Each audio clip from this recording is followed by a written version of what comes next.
February is Black History Month, and we are celebrating African American milestones in history from yesterday to today. On February 12, 1909, the NAACP, National Association for the Advancement of Colored People, was founded. The civil rights organization's purpose to champion equal rights and eliminate racial prejudice in regards to voting rights, legal justice, and educational and employment opportunities.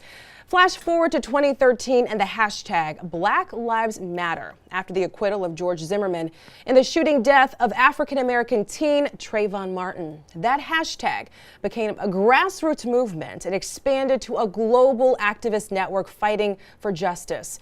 I recently spoke to Patrisse Cullors, a co-founder of Black Lives Matter, about the movement and where do they go from here. Patrisse Cullors, a social activist extraordinaire. Welcome and thank you so much for being with us. Thanks for having me. Of course. So Patrisse, when you look back on July 2013, how did Black Lives Matter happen? How did it start? It was a moment in our history when many of us were watching the Trayvon Martin trial and we were hoping that there would be justice for his murderer. And when his murderer, George Zimmerman, was acquitted, many millennials went online, we hit the streets, and we wanted to show the people of this country and the world that enough is enough. I went onto social media, I went onto Facebook actually, looking for some answers, trying to grieve collectively, and I came across Alicia Garza's Facebook post that was a love note to Black folks, and it said, Black Lives Matter, closed off with that. And I put a hashtag on it. Now, Black Lives Matter is really the perfect example of grassroots coming together to enact change. How did social media help advance the Black Lives movement? Because that's essentially where it was birthed. Social media has played such a significant role in all of this. For so long, there were so many marginalized voices that didn't have an opportunity to tell our stories. And social media has become a megaphone for many of us who have decided that this is our life's work, to make sure that Black people are able to be free, because we deeply believe that when Black people get free, everybody else gets a little bit more free.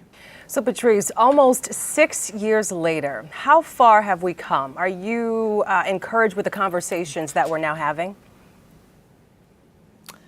You know, 6 years later, we now have 45 as our president. 6 years later, we are watching white nationalists be emboldened. But we also have the rise of a movement that is at the intersection of feminism, of queer politics, of Black folks and their freedom, of immigrant people rising up. We're seeing so many different groups rising up and taking political power. Look at all of the folks in Congress, the new freshman class who have in the Democratic Party, who are not just challenging the Republicans, but also challenging the Democratic Party to be more bold in this moment. Right. So social media has obviously enabled organizers to speak directly to those who agree with them. They can target their base. But how do you reach people that don't necessarily agree with your point of view? How are you changing minds? So many of us don't just use social media as the only tool to communicate with people, regular everyday people. Many of us are organizers. We go door knocking, we hold town halls, we have monthly meetings, we make phone calls. Social media for us is one tool, but there are so many different tools to reach people. Right. And when it comes to social justice reform, where does the movement go from here? What's happening now on the government level? Many of our chapters across the global network are working directly to challenge the oppression that is faced at the hands of local government, at the hands of the police.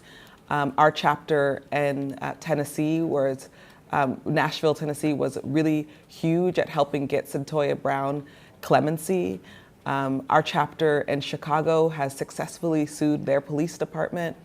In DC, there's a lawsuit of their Metro Police Department. In Los Angeles, where I'm at right now, our local chapter has been challenging the district attorney here, Jackie Lacey, who has not prosecuted a single officer who's killed somebody. And so you're going to see people use the government and try an inside-outside strategy, but you're also going to see chapters showing up in the streets and protesting and continuing the pressure on the outside, which I think is incredibly important. Right. And how do we keep young people engaged and keep them, I guess, motivated and understanding that sending out a tweet is a great first step, and it's also vital in keeping the conversation going. But how do we get them to enact change and understanding that it takes more than just a tweet?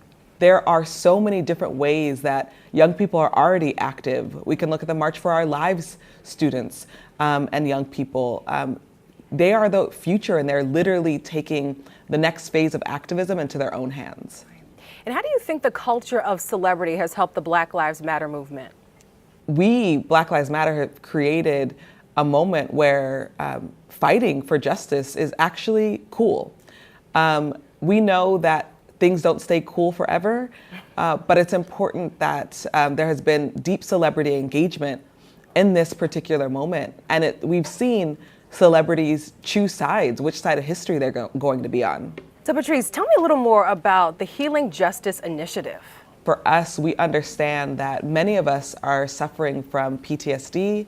Many of us are dealing with what it means to be Black in America and the kind of stress we live under. And so we wanted to make sure that healing justice and arts and culture was at the center of the work that we did and the work that we do. And we have created healing activations, healing justice activations over the last 6 months. And over the last 2 years, we have been doing this work inside of different communities.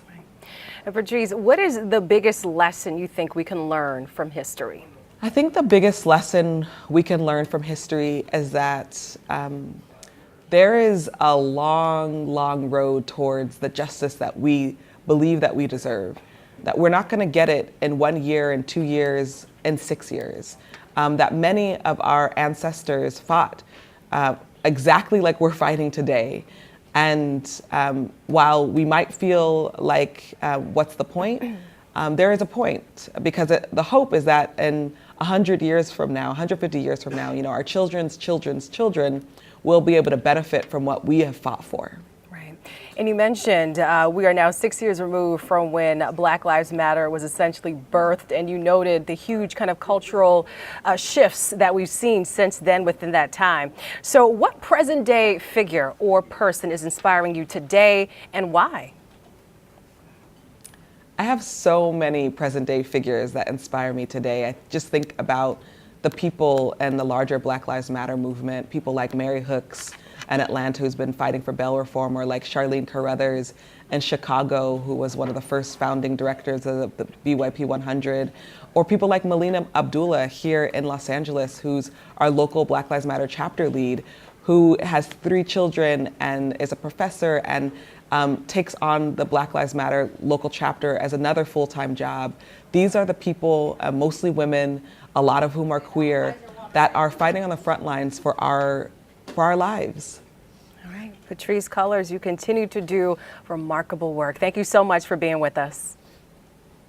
Thank you for having me.